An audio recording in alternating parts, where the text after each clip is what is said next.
Hello, I'm IBX Toycat, and this is a enchanting tutorial for Minecraft PS3 to give you an all-in-one basics, so you'll know pretty much everything you need to know, for the most part, about enchanting. I've done in-depth tutorials in each and every part, so about the sword, about the, the armor, about the different tools, etc, etc, etc, so you can check those out if you want, but this is a general guide that should teach you everything you need to know, in a, just quick, compact fight. I'm going to go for a 5-minute video, teaching you about pretty much everything. So let's get right into it, and first of all, I will admit that I'm using Xbox 360 right now because that's just what I have to do. But it's exactly the same on both consoles, so don't worry about that too much. Just pretend it's PS3 if it really bothers you.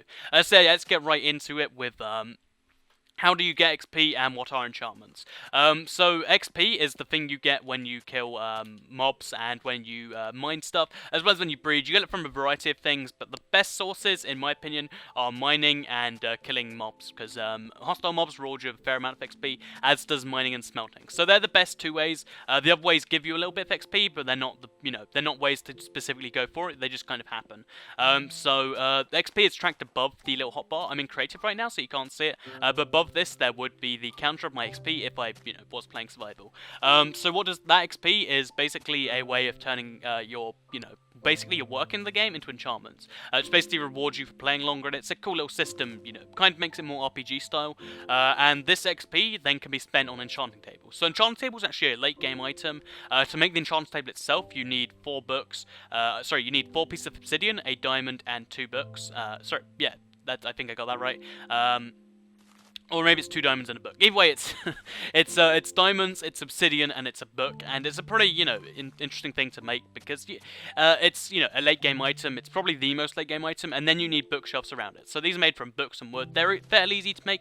It just means you kind of need a sugarcane farm, which is an interesting little system. And if you want to get level 30 enchantments, you need this number of bookshelves, which is 15.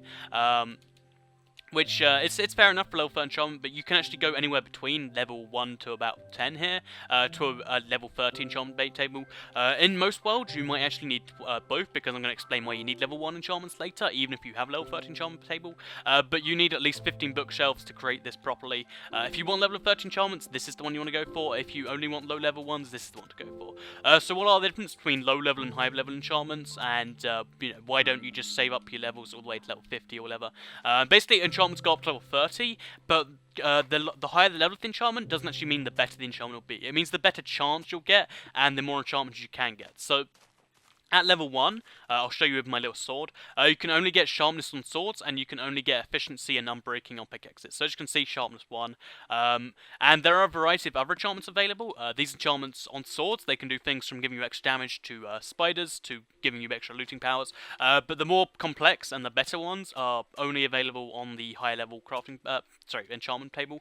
But if you intend to use your tool just basically, it's worth enchanting pretty much everything you have with a level 1 enchantment. So for instance, a chest plate, you can get pretty much any protection, but you can get protection from stuff which can actually help you out a lot, just by enchanting of level 1. So it's worth doing that for most items. If you see my Let's Play series, I enchant pretty much everything level 1, because it just makes a lot of sense. Rather than just saving up and getting, having the one level 30 enchantment item that could turn out horribly, you can give everything a level 1 enchantment that will go well. So that's why you need both. I'd recommend that you have both, maybe in the same room, or maybe you can do a complex from the bookshelves. But it's definitely worth, noting that that's a thing you can do. So level 30 enchantments, however, aren't without their place, because if you look, I'll do a quick level 30 enchantment just to show you on a pickaxe. As you can see, I got 3 separate things. This is actually the best pickaxe you can get, the best combination, and if it's worth definitely saving up every now and then to get that. It's just not worth neglecting level 1s and neglecting all your other equipment to do so.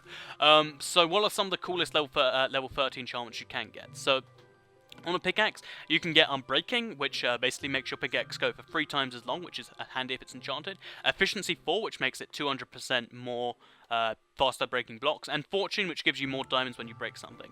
On a chest plate, you can get Protection 4, which makes you pretty much invincible on any piece of armor just by putting it on yourself, because until the piece of armor breaks, you'll take a small fraction of a heart, which means you pretty much can't die while you've got a full set of armor on plus protection on.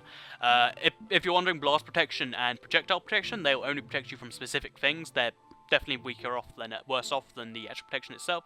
On a sword, you can get sharpness 4, which makes you be able to 1-hit a lot of mobs, and 2-hit pretty much everything else. So there's a lot of powerful enchantments for a lot of tools. It's definitely worth doing. So the final thing I'm going to quickly mention is the fact that gold tools, basically gold tools over here. Gold tools enchant better for the same levels than other tools, and they're more likely to get the high level enchantments. It's a strange little pointless thing, and I honestly wouldn't recommend it for survival, but it's a really cool little random fact. So yeah, XP, you can get it by killing things. You can then make an enchantment table, which is a late game item, so you need the resources. So I wouldn't worry about XP in the early game. You then use this late game item to get enchantments on your stuff that makes it work better, and makes you play Minecraft that little bit faster, and it's especially handy for stuff like the Ender Dragon, and eventually the Wither. It'll be so handy for the Wither. So yeah, this is enchanting. It's one of the 2 cool parts of the game. Potions are enchanting, mainly late game. If you enjoyed this little video, please like the video and let me know. I tried to compact it as much as I can while including as much information I could, so it'd be very much appreciated. Share the video if you liked it that much, and tomorrow the Let's Play episode should be coming, the 151-minute one, hopefully anyway. So yeah, thanks for watching and goodbye.